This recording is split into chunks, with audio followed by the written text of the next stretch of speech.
ojos o qué? ¿Qué es esta farsa? Dime quién engaña a quién. ¿Quién se ha creído que somos para tratarnos así? Solo sé que así no se puede seguir.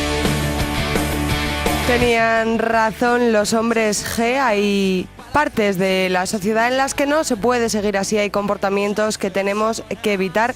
Y hoy los vamos a conocer una vez más, un martes más, de la mano de Javier Quintero, director de SeeKids y jefe del servicio de psiquiatría del Hospital Infanta Leonor. Muy buenas tardes, Javier. ¿Qué tal, Sira? Muy buenas tardes. Pues muy bien, arrancando motores un día más. Oye, ¿podemos seguir así, entrando en harina? Los oyentes todavía no saben de qué hablamos, pero... Yo creo que tenemos un problema serio que tiene que ver con la violencia en general, que ese es el tema que querías que tratáramos hoy, y sobre todo con el uso que están dando de la violencia a los más pequeños. Uh-huh. ¿Son los niños cada vez más violentos o solo nos lo parece? Empieza a ser más frecuente. Yo no sé si más, pero cualitativamente sí. Es decir, no sé si cuantitativo, pero luego sí cualitativo, ¿no? Que es un poco lo que a mí más me inquieta y me preocupa, ¿no? Incluso probablemente también, si nos vamos a la pura estadística, también en lo cuantitativo aparecen más datos, aparecen estadísticas donde más alumnos han sido u objeto o han sido actores en un proceso relacionado con la violencia. ¿Y por qué? Pues bueno, es un tema muy difícil, ¿no? Es decir, de alguna manera hay muchos factores que influyen, ¿no? Muchísimos son sociales. Y a mí hay uno que me parece especialmente importante, y es la desensibilización que se produce en los más pequeños, cuando desde pequeños, desde muy temprana edad, empiezan a utilizar videojuegos que son tremendamente visuales, tremendamente violentos, lo cual lo que empieza a generar es una especie de freno de esa repulsa natural que en el ser humano genera la violencia. Uh-huh. Lo cual hace que de repente, pues cuando esa violencia aparece en el contexto de un patio de un colegio, pues en realidad, en lugar de intentar separarlos, muchos sacan el móvil para intentar grabarlo, ¿no? Lo cual me parece una conducta, pues bueno, de un contenido social desde luego difícil de explicar. ¿Y no hay ninguna forma útil, o sea, que tenga repercusión real de explicarles a los niños que lo que ven en los videojuegos no hace daño a nadie, pero que lo que pasa en el cole, por mucho que tú solo grabes, sí lo está haciendo?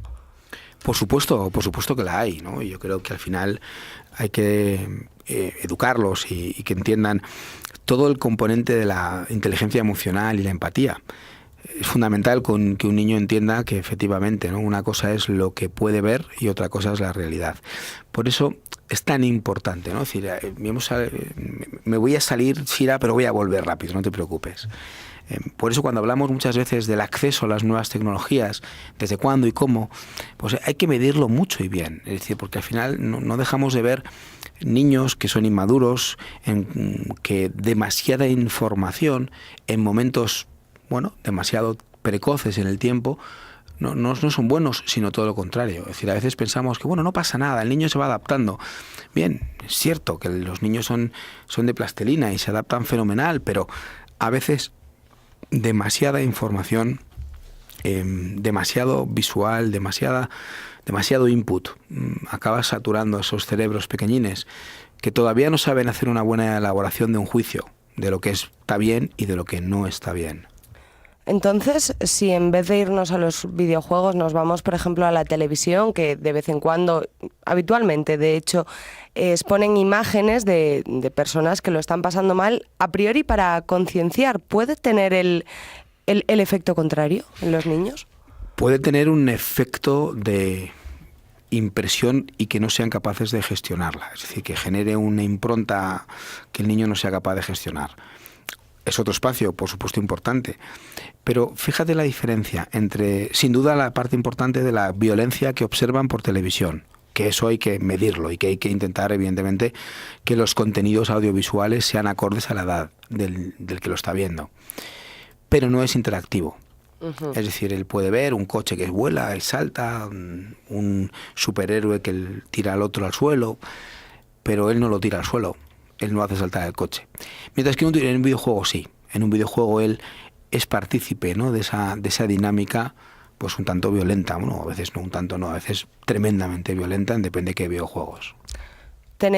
Sé que no eres del ámbito jurídico, pero en tu opinión, ¿tenemos una legislación demasiado laxa? ¿Debería ir evolucionando pues con el curso de los acontecimientos? Efectivamente, yo no soy experto en esa situación, pero sí que es cierto que a veces encontramos menores que utilizan esa sensación o esa certeza de que no son imputables, es decir, que son invulnerables, y manejan ese escudo como una excusa para generar dolor en otras personas, y a veces se asusta que niños tan pequeños sean capaces de hacer cosas tan salvajes. Tenemos un par de titulares delante, ninguno de los dos demasiado halagüeño. Uno es de hace un par de semanas, que es 12 menores mandan al hospital a una niña de 8 años de una paliza. ¿Cómo se puede producir esto? Pues desde luego algo no ha funcionado bien en ninguna de las situaciones. Esta es la niña de Palma, entiendo, ¿no?, a la que te refieres. Es terrible, ¿no?, como un grupito de niños son capaces de empezar en una dinámica de esas características que termine agrediéndole al punto de llevarla al hospital, ¿no? Es decir, a mí me parece que es algo francamente terrible, ¿no? Propio de otras sociedades, ¿no? Es decir, realmente estábamos acostumbrados a ver esas conductas disruptivas de violencia en otros contextos, el anglosajón, con un menor, un adolescente que entraba con un arma y se ponía a pegar tiros en una escuela. Pero aquí además manejamos conceptos de psicología social, ¿no?, de cómo uno o dos de esos 12 niños han sido capaces de arrastrar al resto. Yo no creo que los 12 se pusieran de acuerdo. Yo creo que ahí hubo uno o dos que fueron capaces de arrastrar al resto, lo cual nos lleva a mi reflexión anterior. Es decir, en lugar de que haya uno o dos, que siempre ha habido, más o menos afines a la violencia como manera de comunicarse con los demás, a mí me preocupa que haya 10 que no supieron parar y que no dijeron, oye, esto no me parece bien. Y ya no te digo que sean suficientemente valientes como para interponerse entre la víctima y el agresor, que sería lo ideal, pero que desde luego hubieran dado un paso atrás y decir, oye, a mí en esto no me metas, ¿no? A mí hay de esta noticia en concreto, de esta realidad, hay dos situaciones, dos partes que me llaman especialmente la atención. Por un lado, que tenía 8 años. O sea, no estamos hablando, tú decías en un contexto anglosajón, adolescentes, pero es que son 8 años. Con 8 años eres un niño. Eres un niño, sí, sin duda. O sea, es terrible. O sea, si no hay... Yo creo que no hay por dónde cogerlo. Es decir, cómo se llega a esa situación, ¿no? Es decir, cómo se llega a ese espacio para generar esa agresión entre un grupo contra una niña de 8 años y que acabe en el hospital, ¿no? Y por otro lado, el centro en sí mismo, el centro educativo, porque al final, pues según cuentan las fuentes de la familia, la tiraron al suelo, la inmovilizaron, eran un grupo grande. ¿Cómo puedes no evitar esta situación? ¿Cómo puede acabar con este resultado de la niña hospitalizada? Pero es que lo que no sé es exactamente dónde se produjo la agresión, pero en realidad, evidentemente, el colegio tiene la obligación de generar un espacio seguro. Lo hablamos cuando, te acordarás, hace unas semanas hablamos del acoso escolar, ¿no? Yo creo que los coles tienen la obligación de generar ese espacio de seguridad para todos sus alumnos. Y trabajar para ello. Es decir, no me vale no, es que en ese momento no estábamos. No, un cole es un sitio seguro, un sitio donde el niño vaya a disfrutar, a aprender y a ser feliz.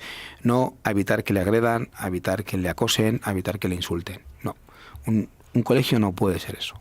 Los colegios, es una doble pregunta. No sé si tienen la obligación o son conscientes de qué niños pueden acabar en este tipo de situaciones. En general, dentro de todos sus alumnos, ¿la dirección tiene constancia de ello? Yo hablaba de obligación como digamos una reflexión. No sé si está legislado como tal, pero desde luego yo creo que es algo que tienen que hacer, que tienen que claramente tener en cuenta que la escuela tiene que ser un espacio de crecimiento, y para que un niño crezca armónicamente, emocionalmente sano, necesita sentirse seguro. Nos vamos a la otra noticia, si te parece. Estabas comentando tú, estábamos hablando de acoso escolar, y hace unos días tenemos segunda noticia. La mayoría de los niños que sufren acoso escolar en Madrid no se lo dicen a sus padres. Es el primer informe anual sobre el acoso escolar de la Comunidad de Madrid, y cifra las víctimas que no lo denuncian, aunque sea ante sus padres, en un 57%. Sí, más de la mitad, ¿no? Es decir, de nuevo volvemos a las mismas. Eso sí que es el pan nuestro de cada día, por desgracia. Y muchas veces es por el miedo a la repercusión. Es decir, yo no lo cuento porque si lo cuento se va a intentar generar algo, lo cual al final ese grupito de chavales que están acosando al niño le amenazan con que las agresiones aumentarán si se lo cuenta a alguien, ¿no? Bueno, es la ley del silencio. Es decir, es el meter el miedo, lo cual le añade un factor de crueldad a la situación. ¿Y cómo se rompe esta ley del silencio? Porque tiene que haber alguna forma. Pues ahí tenemos que ser tremendamente intolerantes. Cuando me refiero tremendamente intolerantes, quiere decir una tolerancia cero a la violencia.